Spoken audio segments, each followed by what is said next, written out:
নমো কৃষ্ণ শংকৰ গুৰু হৰি ৰাম ৰাম হৰি ৰাম হৰি ৰাম। কৃষ্ণৰ শ্ৰৱণ আৰু কুকথা শ্ৰৱণ পদ।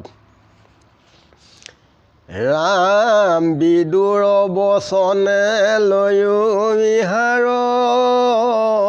প্ৰমাণ বুলিলা বিদুৰে মৈতেৱৰ বিদ্ৰমান।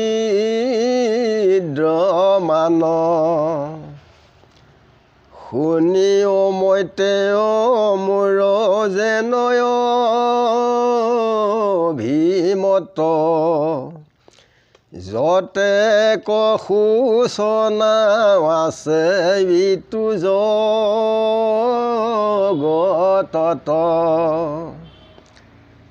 শিশবু তাহাক পতি কৰয় কন্দন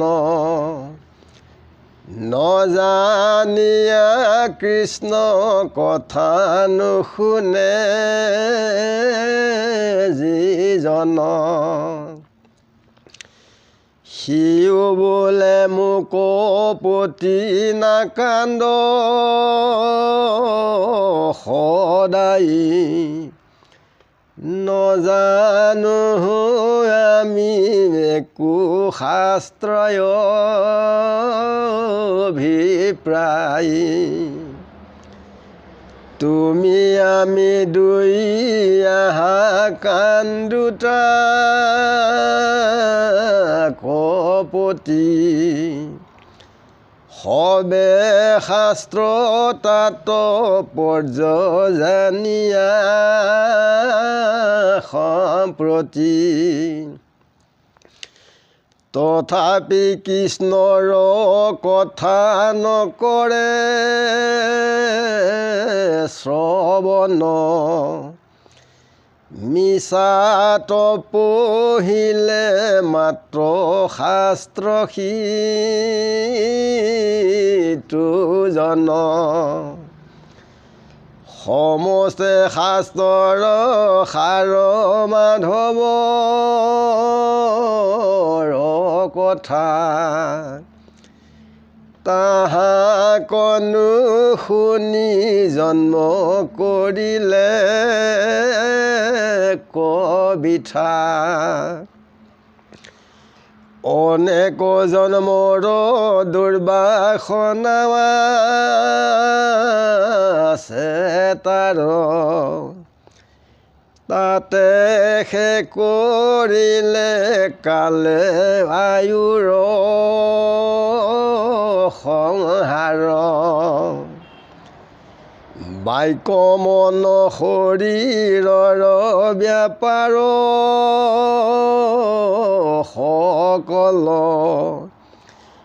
হৰি কথা বিনেৱাৰ সকলে বিফল।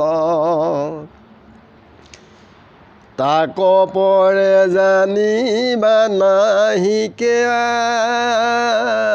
আত্মঘাতী তাত লাগি ময়ো অনুশোচক ৰাতি। বিদুৰৰ বচন কৱেহি মানে থওঁ আৰু তাৰ যিমত অৱস্থা তাক কওঁ। কেৱল ব্যৰ্থে সেৱায়ো হৈল সমাপতি কিন্তু সিটো অৱশ্যে যায় বেকয় ধুগতি। লৈ কবিহাৰ সাক্ষী ব্ৰহ্মাৰ ভাগ্যত কহন্ত ব্ৰহ্মাৱে দেৱ খবৰ আগত সৃষ্টি আদি কৰি মাধৱৰ লাজত তাৰ বহিৰ্ভূত অন্য কুকথা সমস্ত সিটো কুকথা কৰে যিজনে শ্ৰৱণ কদাচিতো বৈকুণ্ঠ নযাসি জন ভৈলসিতো মহাভাগ্যহীন সমুদায়ী পূৰ্ব পুণ্য মানে নষ্ট কৰে কুকথাই পেলাৱে তাহাক মহাঘূৰণ ৰকত আপোনাৰ পাত্ৰে কেৱা আপুনি ভৈলহত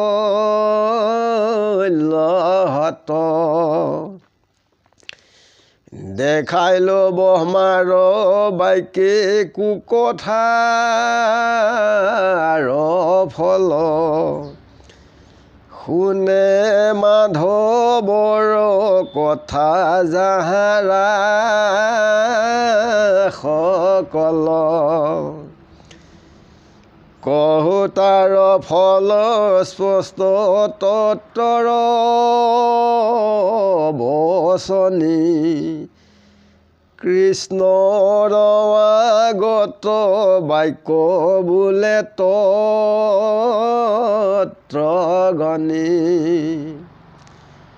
তুজো কথায় অমৃত কপিয়ে যি তুজন তাহাৰ ভকতি আতি বাহে অনুখন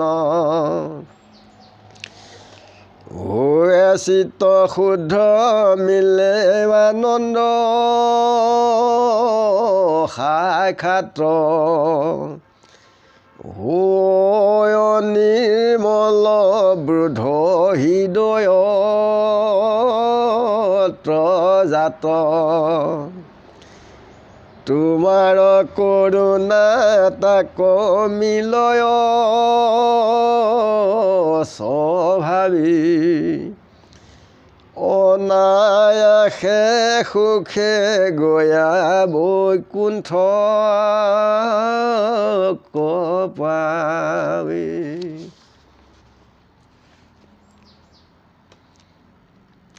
বিদুৰে মৈত্ৰেয়ক কৈছে যে এই জগতত যিমানবিলাক সূচনা আছে অৰ্থাৎ দুখ তাপ সুখ এইবিলাকৰ প্ৰতি মানুহবিলাকে কি কৰিছে তাত পৰি পেলাই মানুহবিলাকে বহুত শোক তাপ কৰি কান্দিছে যে কৃষ্ণক যি নাজানিলে কৃষ্ণৰ কথা তেওঁলোকে কেতিয়াও নুশুনে যে তেওঁলোকে কি কৈছে সেই শোক তাপৰ কাৰণে তেওঁলোকে সৰ্বদাই কান্দি আছে। প্ৰহ্লাদে হিৰণ্যক্ষক কৈছিলে যে আপোনাৰ ৰূপ দেখি ভয় লগা নাই, যে সংসাৰৰ যিবিলাক জ্বালা যন্ত্ৰণা শোক তাপ এইবিলাক দেখিহে বৰ ভয় লাগিছে, যে আমি দুয়োৱে ঈশ্বৰ কৃষ্ণৰ নাম আমি পাতো তেতিয়া আমাৰ এই দুখ সুখবিলাক তেতিয়া নাইকিয়া হ'ব। এয়া সকলো শাস্ত্ৰৰ তাৎপৰ্য, কৃষ্ণ নামেই শ্ৰেষ্ঠ। যে কৃষ্ণৰ কথা যদি শুনা নাযায়, কেৱল পঢ়াহে যায়, তেতিয়া কি হয় মিছাইহে শাস্ত্ৰ পঢ়া হয়। কোটি জন্মে কৰে যদি শ্ৰৱণ কীৰ্তন তথাপিতো পোৱা টান দৈৱকী নন্দন। কোটি জন্মেও কৃষ্ণৰ শ্ৰৱণ কীৰ্তন কৰিলে ঈশ্বৰ কৃষ্ণ কেতিয়াও নাপায়। এইটো কেনেকৈ পায়? গুৰুৰ আশ্ৰয়ত তত্ত্বৰে তেখেতৰ নাম গুণ ল'লেহে তেখেত সন্তোষ হয়, কৃপা হয়। যে সমস্ত শাস্ত্ৰৰ সাৰ কেৱল মাধৱৰ নাম, তেওঁক আমি যদি নুশুনো তেতিয়া আমাৰ এই ভাৰতভূমিত জন্ম লোৱা কোনো সাৰ্থকতা নহ'ব, মিছাইহে জন্ম লোৱা হ'ব। যে যিবিলাকৰ উপৰি জন্মত বহু দুৰ্বাসনা আছে, তেওঁলোকে ঈশ্বৰৰ নাম গুণ নুশুনে, মিছাই এই আয়ুসবিলাক হৰণ কৰা হৈছে। জন্মে জন্মে কৰি আছে পাপৰ পৰ্বত, আজোৰন্তে নাম নাখে তাহাৰ মুখত। নলয়ে সন্তৰ সং শিকাৰণে দণ্ড, জানিবি সেহিহে নিজ পৰম পাখণ্ড। যে পূৰ্বৰ জন্মত যাৰ পুণ্যাত্মক কৰ্ম ইহ সংসাৰলৈ লৈ অহা নাই, তেওঁলোকে কেতিয়াও ঈশ্বৰ কৃষ্ণ নাম গুণ নুশুনিব, তেওঁলোকে আন বাহিৰা কথাহে শুনিব। সেইকাৰণে কি হয়, আমাৰ আয়ুবিলাক কৃষ্ণৰ নাম নুশুনিলে এইবিলাক সংহাৰ হয়। যেনে বিষয় বাসনা আদি কৰি যিবিলাক অজ্ঞানত এইবিলাক নাইকিয়া হয়। সেইকাৰণে মন প্ৰাণ শৰীৰৰ সকলোবিলাক আমি ঈশ্বৰ কৃষ্ণত নামত আমি অৰ্পণ কৰি তেখেতৰ নাম ল'ব লাগে। যদি নাম লোৱা নহয় তেতিয়াহ'লে আমাৰ এইবিলাক বিফলেই যায়, মন প্ৰাণ শৰীৰ। তাক কি কৈছে? আত্মঘাতী বুলি কৈছে, যে তাতকৈ আত্মঘাতী আৰু নাই আৰু বিদুৰে কৈছে যে আমি তাক অনুশৌচ কৰোঁ, তাৰমানে অনুতাপ কৰে যে ব্যৰ্থেই এই সংসাৰত আয়ুবিলাক আমাৰ ক্ষণে ক্ষণে ঘড়ীৰ কাটাৰ নিচিনাকৈ সূৰ্যৰ লগত বস্তুবিলাক আমাৰ গৈ আছে।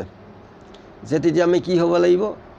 ঈশ্বৰক চিনি নাপালে এই বিষয় বাসনাত সম্বন্ধত আমাৰ আয়ুস ক্ষয় হ'লে তেতিয়া আমি এই সংসাৰৰ পৰা পতন হ'ব লাগিব। যে সৃষ্টি আদি কৰি মাধৱৰ যিমানখিনি গুণলীলাৰ চৰিত্ৰ আছে, ইয়াৰ বহিৰ্ভূতৰ বাহিৰ আনবিলাক সমস্ত হৈছে কুকথা। এই কুকথাক যি শ্ৰৱণ কৰে অৰ্থাৎ শুনে, সি কেতিয়াও বৈকুণ্ঠলৈ নাযায়। গোবিন্দৰ গুণ চৰিত্ৰ বাজে, শুনৈ গ্ৰাম্য কথা যিটো নীলাজে। বৈকুণ্ঠক নাযায় সিটো ভাগ্য শূন্য, কুকথাই হৰৈ সমস্তে পুণ্য। তমো নৰকে হৈ চিৰবাস, আপুনি চিন্তই আপোনাৰ নাশ। নিজৰ নাশ নিজেই চিন্তা কৰা হয় বেয়া কথা পাতিলে। তেতিয়া কি হয়?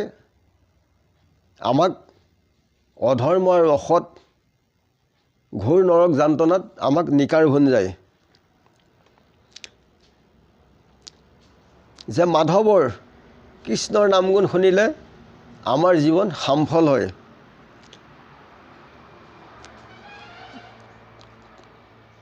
তত্ত্বই কৈছে যে কৃষ্ণৰ নাম গুণ অমৃতক যি প্ৰাণ কৰে তাৰ ভকতি অনুক্ষণে বাঢ়ে আৰু চিত নিৰ্মল হয়, সাক্ষাৎ ঈশ্বৰ কৃষ্ণক দৰ্শন হয়। হৃদয়ত নিৰ্মল জ্ঞান উৎপত্তি হয় আৰু ঈশ্বৰ কৃষ্ণৰো মহা কৃপা মিলে এই সংসাৰ সাগৰৰ পৰা কৃষ্ণৰ নাম লৈ অপৰাসে বৈকুণ্ঠ প্ৰাপ্তি হয়।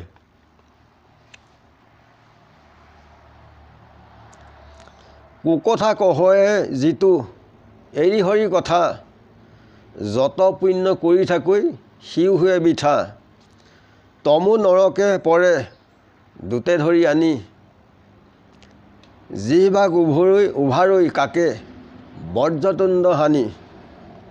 সেইকাৰণে বেয়া কথা এইবিলাক এৰি সদায় ঈশ্বৰ কৃষ্ণৰ নাম ল'লে এইটো এটা পুণ্যাত্মক কৰ্ম, পৰকালৰ কাৰণে যিবোৰ মংগল হয়।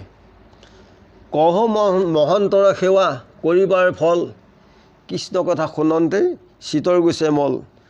তেবেশে হৈবেকো ৰতি কৃষ্ণ চৰণত, মহাপ্ৰেম উৎসৱ আশী মিলয় মনত। ইমানতে কৈ সবাৰ চৰ সেৱাজনে আজি লাগি গ'লো। কৃষ্ণ কৃষ্ণ হৃদয়ানন্দ কৃষ্ণ।